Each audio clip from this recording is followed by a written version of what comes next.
So for different types of communication in work, for my profession, I think one of the most important types of communication that I use is nonverbal. Mostly because there's times when someone really is not paying attention to what I'm saying, what I'm physically saying, but are more receptive to my body language. A lot of times if I have someone who's telling me something, I don't want to interrupt them by saying I understand what you're saying, so I will nod my head so they know that I'm understanding what they're saying and I'm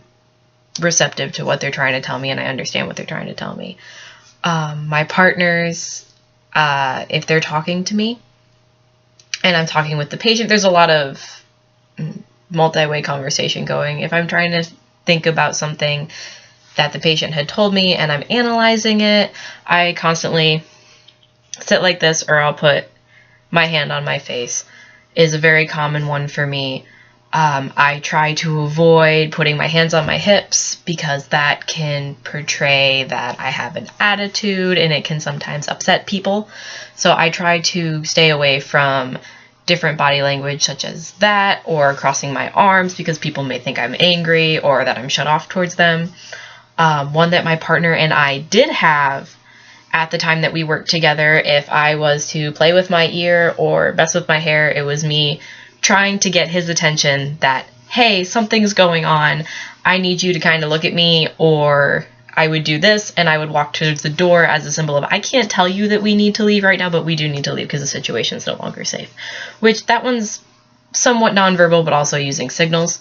Another thing that I do is not only paying attention to my own nonverbal communication, is paying attention to my patients and other people around me's verbal communication, as if they're shifting their weight, that they're probably nervous. If they have their hands on their hips, they're probably